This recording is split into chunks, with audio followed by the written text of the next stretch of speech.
हर इंसान के जीवन में ज़्यादा से ज़्यादा 3 बार साढ़े सती आ सकती है। मैंने मेरे जीवन का सबसे कष्टदायक समय वो वाला था। तो जब भी शनि महाराज अपने जीवन में आते हैं, उस समय कुछ न कुछ उलाढाल तो होती है। ऐसे नहीं कि शनि भगवान की साढ़े साती हमेशा खराबी होगी, कि आपको हर ग्रह की महादशा उसके नंबर के हिसाब से होती है। तो 1947 1947 से 1953 तक भारत की महादशा थी शुक्र की। तो शनि भगवान को उसका बहुत गुस्सा आया और शनि महाराज ने उस समय राजा विक्रमादित्य को शाप दिया कि अब मैं इसका बदला लूँगा। और आपने देखा होगा, आप इतिहास के पन्नों पे जाकर देख लो, भारत ने इन 8 सालों में 2 युद्ध झेले हैं, पाकिस्तान के साथ, चाइना के साथ।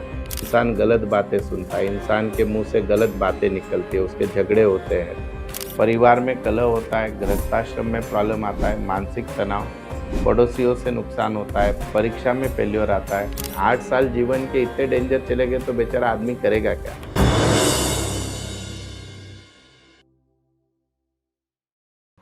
नमस्कार। नमो भगवते वासुदेवाय। आपके भीतर बैठे परमात्मा को शत शत प्रणाम।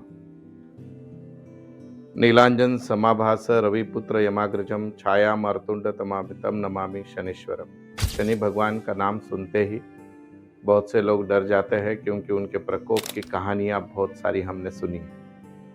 आज के इस वीडियो में हम कोशिश करेंगे कि शनि महाराज को पूरी तरह से समझे, क्या साढ़े साती सही में खराब होती है, और सबसे इम्पॉर्टेंट, क्या अंक शास्त्र में भी शनि महाराज की साढ़े सती आती है क्या, और अगर आती है तो उसके उपाय क्या है।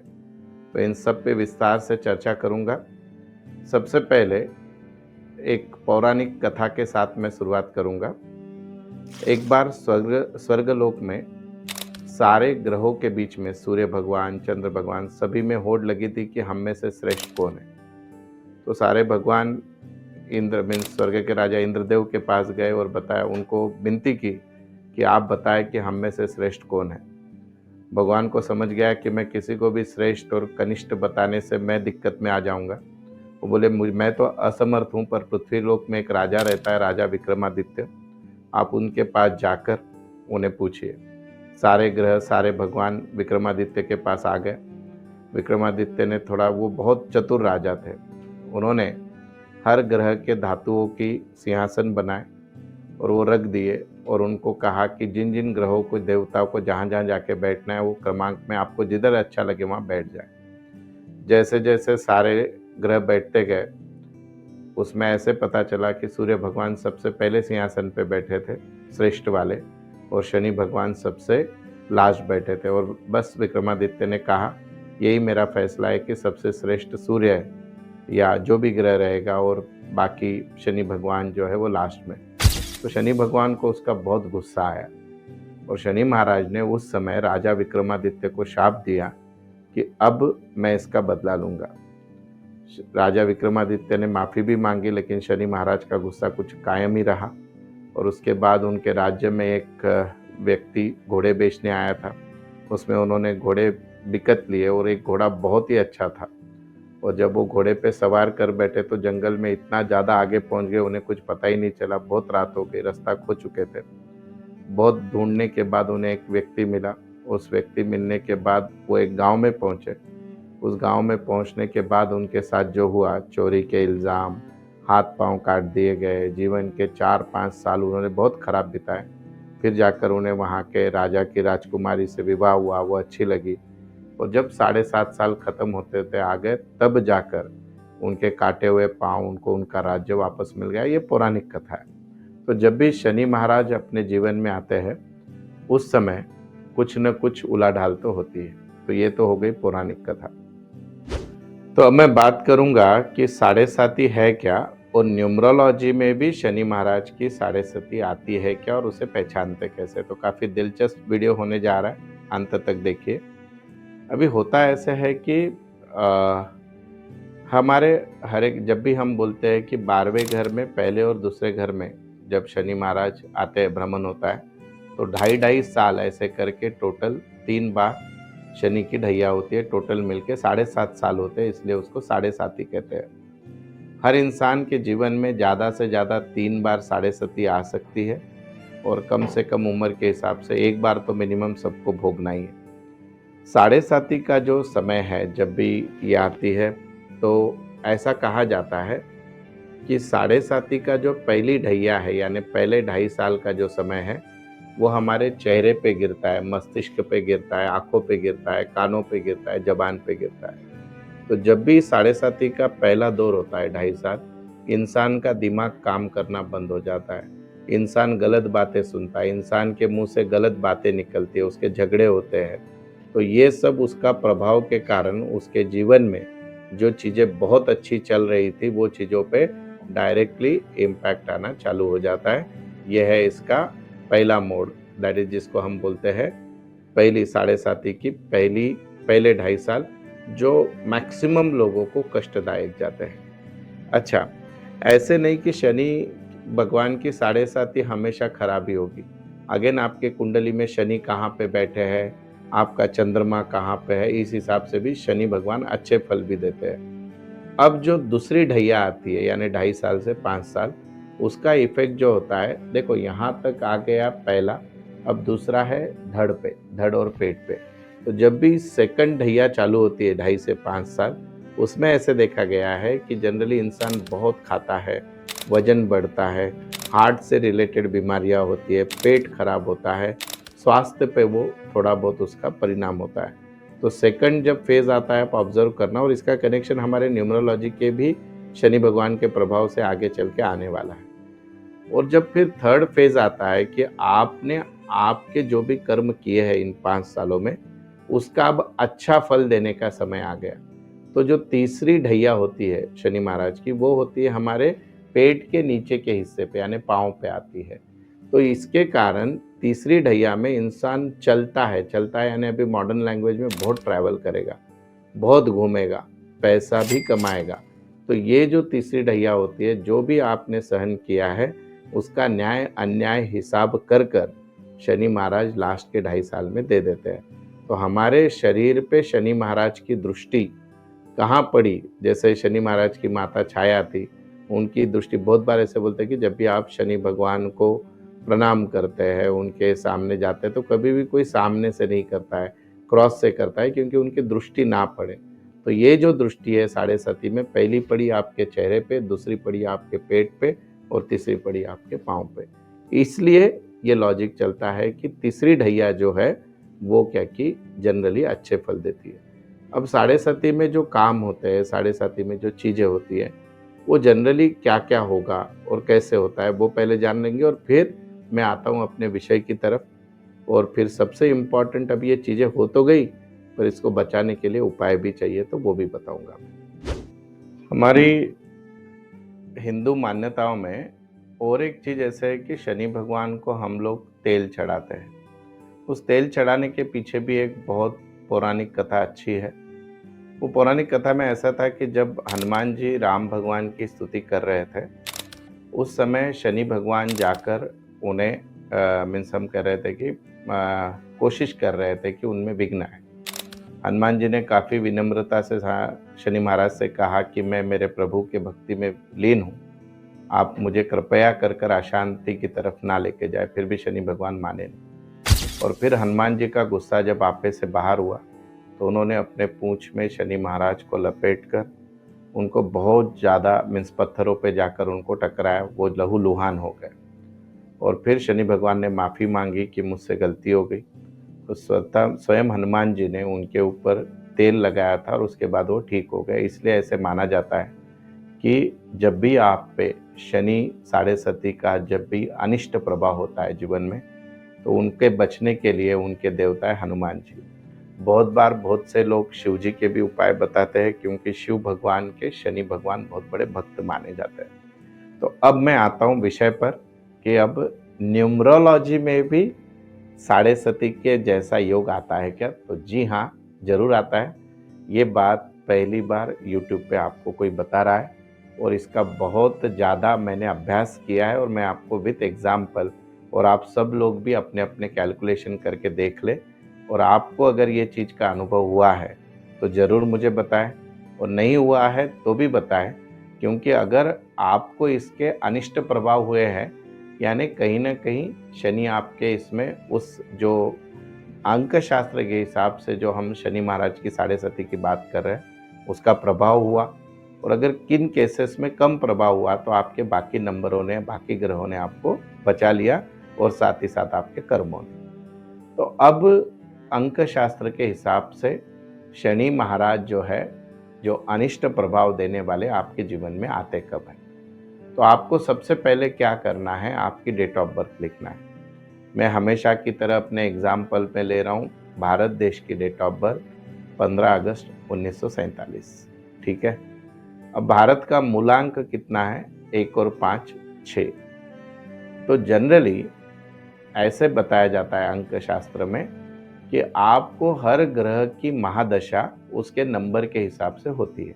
यानी 1 नंबर सूर्य का है तो उसकी महादशा 1 साल चलेगी, चंद्रमा की 2 साल चलेगी, गुरु की 3 साल चलेगी, राहु की 4 साल चलेगी, बुध की 5 साल चलेगी, शुक्र की 6 साल चलेगी, फिर केतु की 7 साल चलेगी, शनि महाराज की 8 साल चलेगी और मंगल की 9 साल। तो आपका जन्म जिस तारीख को हुआ है वो तारीख आपकी पहली महादशा है। नहीं समझे? जैसे भारत देश का जन्म अगर मैं 15 अगस्त पकड़ूं तो भारत की पहली महादशा चालू हो गई, भारत की 15 अगस्त यानी 6, तो 1947 1947 से 1953 तक भारत की महादशा थी शुक्र की। 1953 से लेकर 1970 तक 1960 तक 7 साल तक, यानी 6 के बाद 7 नंबर आ गया केतु का, तो भारत देश की महादशा थी शनि महाराज की, केतु की। और 1960 से लेकर 7 के बाद कौन सा नंबर आएगा, 8। 1960 से लेकर 68 तक भारत देश की महादशा थी शनि महाराज की। और आपने देखा होगा, आप इतिहास के पन्नों पे जाकर देख लो, भारत ने इन 8 सालों में 2 युद्ध झेले हैं, पाकिस्तान के साथ, चाइना के साथ। इवन 1961 जब चालू हुआ तब भारत में पुणे में जो खड़कवासला डैम था वो फूटकर 1000 से ज़्यादा लोग मर गए, बेघर हो गए, मीन्स लाखों लोग। ये भी घटना उसी समय हुई थी। तो मैं अब आपको महादशा तो समझ गई, लेकिन मेन पीरियड ये नहीं है। 8 साल जीवन के इतने डेंजर चले गए तो बेचारा आदमी करेगा क्या। तो इसमें सबसे इम्पॉर्टेंट समय कौन सा होता है, अब मैं आपको वो बताने जा रहा हूँ, ध्यान से सुनना। जैसे हम और एक एग्जाम्पल ले लेते हैं और उसके बाद फिर मैं आपको बताऊंगा कि इन 8 साल के कौन से पीरियड में आपको सतर्क रहना है और इसमें क्या होगा। और आप सब लोग, आपके घर के हर व्यक्ति का ये समय निकाल के देख लेना। पक्के से, गारंटी से मैं बोल सकता हूँ कि आपके जीवन में ये चीज़ आई, और ये 45 साल में एक बार होगा, तो ऐसे डरने की जरूरत है नहीं। ठीक है। तो क्या रहेगा कि समझो, और एक एग्जाम्पल लेते हैं कि किसी की डेट ऑफ बर्थ है, से फॉर एग्जाम्पल समझो 5 फरवरी 1980 में मेरी डेट ऑफ बर्थ बता रहा हूँ आपको। तो मेरा मूलांक क्या हो गया, 5। तो मैं जब पैदा हुआ तो मेरी पहली दशा कौन सी रहेगी, बुध की रहेगी। सो 1980 से 1985 मेरा बुध का समय रहेगा। 85 से 91, 5 के बाद 6 नंबर आएगा, शुक्र का समय रहेगा। 91 से 98 केतु का समय रहेगा। और 98 से 2006 मैंने मेरे जीवन का सबसे कष्टदायक समय वो वाला था, तो ये मेरा शनि के महादशा का समय। लेकिन उसमें भी 98 से लेकर जब शनि की महादशा चालू हुई, अब मैं आ रहा हूँ महत्व के मुद्दे पे। जैसे भारत की महादशा 1960, अच्छा ये डेट जो है आपके डेट ऑफ बर्थ से कैलकुलेट करना होता है। तो आपने आपकी डेट ऑफ बर्थ लिख दी, दशा निकालते निकालते आप शनि के महादशा के 8 साल के पीरियड में आ गए। जैसे भारत देश की बात करूं तो फिर से मैं एग्जाम्पल पे आता हूं कि 15 अगस्त 1947 से लेकर 15 अगस्त 1953 तक शुक्र, 15 अगस्त 1953 से लेकर 15 अगस्त 1960 तक केतु, 15 अगस्त 1960 से लेकर 15 अगस्त 1968 तक या 67 तक, जो भी 67 68 8 साल तक ये रहेगा शनि महाराज। लेकिन अब इसमें सबसे डेंजर वाला पीरियड कौन सा होता है, पूरे 8 साल नहीं होता है। तो जब भी आपकी शनि की महादशा चालू होगी, जैसे मेरे केस में 5 फरवरी 1998 को चालू हुई आपके जन्मदिन के दिन। उस वहां से लेकर 1 साल 5 महीने, नोट कर लो, 1 साल 5 महीने 2 दिन, यानी लगभग 17 महीने का ये समय होता है जो जीवन का बहुत कष्टदायक समय रहेगा। क्या होगा इस समय में वो भी आपको बताऊंगा, और क्या करेंगे अगर ऐसा होने वाला है पता चलता है तो वो भी बताऊंगा। और ये आप सारे उपाय जो मैं बताऊंगा वो शनि के साढ़े सती के समय पे भी आप कर सकते हो, और ये सारे उपाय आप न्यूमरोलॉजी के हिसाब से अगर आपको वो समय कठिन जा रहा है तो भी कर सकते हो। तो दोस्तों, इस समय में मेनली होगा बहुत ज़्यादा नुकसान, आपका भाग्य साथ नहीं देगा, शत्रु आपको परेशान करते हैं, कर्ज में वृद्धि होगी, व्यापार आपका खराब चलेगा, साथ ही साथ सेहत पे भी फर्क गिरेगा। परिवार में कलह होता है, गृहस्थाश्रम में प्रॉब्लम आता है, मानसिक तनाव, पड़ोसियों से नुकसान होता है, परीक्षा में फेल्योर आता है, और शेयर सट्टा लॉटरी आदि ये इनकम नहीं होती है। प्रेम में सफलता मिलेगी पर प्रेम विवाह नहीं होगा। तो ये वो पीरियड है 1 साल 5 महीने और 2 दिन का। तो अभी अगर समझो किसी के 8 की महादशा चालू हो गई, जैसे मैंने बताया 45 साल का ये पीरियड होता है, तो आप पूरा कैलकुलेशन करो, और इस पीरियड जब भी शनि की महादशा चालू होगी उसके 17 महीने, तो 1 साल 5 महीने यानी 17 महीने आपको सतर्क में। अब ये 17 महीने भी पूरे बहुत ज़्यादा आपके खराब नहीं रहेंगे, इसमें याद रखना। पहले जो 6 महीने हैं वो आपको अगेन जो मैंने जैसे वीडियो की शुरुआत की, आपकी वाणी पे कंट्रोल रखना है, आपका दिमाग खराब होगा, आप लोगों की बातें सुनकर गलत व्यवहार करोगे, गलत चीज़ें सुनोगे। उसके बाद का जो समय है वो आपकी हेल्थ पे इम्पैक्ट करेगा, वजन बढ़ेगा, खान पान वगैरह पे ध्यान रखना है। पर जाते जाते शनि महाराज जो बचे हुए 5 महीने हैं, यानी पहले 6 महीने कष्ट, उससे ज़्यादा नेक्स्ट 6 महीने और कष्ट, पर जाते जाते 5 महीनों में आपकी ट्रैवलिंग बढ़ेगी, पैसा मिलेगा। ये 12 महीने में आपने जो चीज़ें की है वो आपको इम्पैक्ट देगी। तो ये ऐसे न्यूमरोलॉजी के हिसाब से भी एक नया एंगल, शनि की साढ़े साती नहीं है, ये 17 साती बोलेंगे हम, 17 महीने का ये समय है। अब इनसे बचना तो है हमको, या इसकी कोई भी शास्त्र क्या करता है, आपके कर्मों से बंधित है, आपके कर्म आपसे छूटने वाले हैं नहीं, लेकिन हम हमारे शास्त्रों का उपाय कर कर कम से कम उनके नेगेटिव इफेक्ट जो है उनको मिनिमाइज कर सकते हैं और पॉजिटिव इफेक्ट दे सकते हैं। तो अगेन आपका BN DN बोल तो बर्थ नंबर और डेस्टिनी नंबर, अगर 8 नंबर का शत्रु नहीं है तो आपको ये 17 महीने भी कुछ भी नहीं बिगाड़ सकते। लेकिन इमेजिन करिए किसी का BN या DN 1 नंबर पे है और आपकी शनि का ये समय आ गया, तो ये तकलीफदायक होता है। तो अभी हम बात करेंगे उपाय के बारे में, जो मेरी इच्छा होती है कि हमेशा आपको दूँ। और आपको अब तक का वीडियो कैसे लगा ज़रूर बताएं। चैनल को अभी तक सब्सक्राइब नहीं किया तो ज़रूर करें, और साथ ही साथ आपके कमेंट्स लिखें, इस पे आपके साथ जीवन में क्या हुआ है वो कैलकुलेशन भी हमें बताएं। अब दोस्तों, जैसे मैंने बताया कि शनि महाराज हनुमान जी के चरणों में बैठे हैं, तो हनुमान जी की उपासना से शनि महाराज आप पे कृपा करेंगे। तो करना क्या है, सबसे पहले तो बहुत से शनि की साढ़े सती में हमने देखा है कि लोगों, अगर आपका एज उस हिसाब से, तो लोग मृत्यु भी होती है शनि की साढ़े सती में, शादी भी होती है, बच्चे भी होते हैं, बहुत सी चीज़ें। पर अभी हमको इसके उपाय करना है। तो पहला उपाय यह है, महामृत्युंजय मंत्र का जाप आपको रोज 108 बार करना है, और हो सके तो कम से कम 21 बार तो करिए अगर आपको समय नहीं है तो। बजरंग बाण आता है हनुमान जी का, उसका आप पाठ कर सकते हैं। शनिवार के दिन हनुमान जी के मंदिर जाकर उनके चरणों में सिंदूर लगाएं। नंगे पैर हनुमान जी के मंदिर जाना चाहिए, ऐसे भी बताया जाता है, अगर संभव हो तो। लोहे की वस्तुओं का आप लोग दान कर सकते हो। काले घोड़े की नाल जो होती है उसका छल्ला मध्यमा उंगली में धारण कर सकते हो, इसको मध्यमा उंगली बोलते हैं। रात्रि के समय आप कुत्तों को दूध पिला सकते हैं, पर जब भी आपकी साढ़े सती होती है तो आप खुद ने रात में कभी दूध पीना नहीं चाहिए, ऐसे बोला गया है। काले उड़द के आपको कुछ ये बनाकर कुत्तों को खिला सकते हैं, कुछ भी मिष्ठान या भजे वगैरह बनाकर। आपके भोजन में से एक रोटी लेना है, उसके 3 हिस्से करने हैं, एक गाय को, एक कुत्ते को और एक मीन्स आपको जो है कौवे को खिलाना होता है।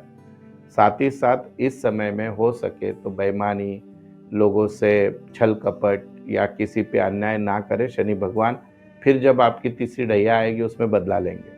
शराब, मदिरा सेवन और मीट बोल तो नॉनवेज, ये इस समय पे टालोगे तो कर्जा कम होगा। आपके यहाँ पे कोई मजदूर अपाहिज लोग हैं तो उनकी मदद करिए। काले रंग के भैंसे को अगर आप सेवा करते हैं, गुड़ खिलाते हैं, तो भी आपको शनि महाराज से मिलेंगे। और एक अजीबोगरीब उपाय हमारे गुरुओं ने हमको बताया कि चप्पल पहनकर स्नान करते हैं इस समय, तो भी अच्छा इफेक्ट होगा। और सबसे इजी उपाय तो ये है कि आप क्या कि हनुमान चालीसा वाटर चैंटिंग करके अगर 7 बार कहते हैं, यानी एक गिलास में या तांबे के लोटे में पानी के इसमें या किसी भी आपके पूजा घर में जो लोटा रखा है उसमें पानी रखना है, सीधा हाथ उसमें रखकर हनुमान चालीसा का 7 बार पठन करना है। फिर वो पानी को अगर आप पी ले तो ये भी सबसे ज़्यादा रामबाण उपाय होता है।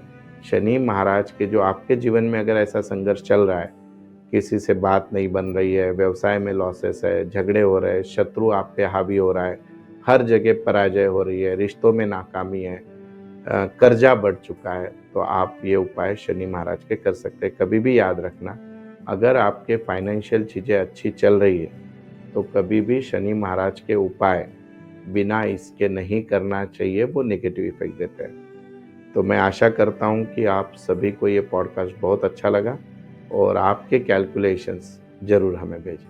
Thank you.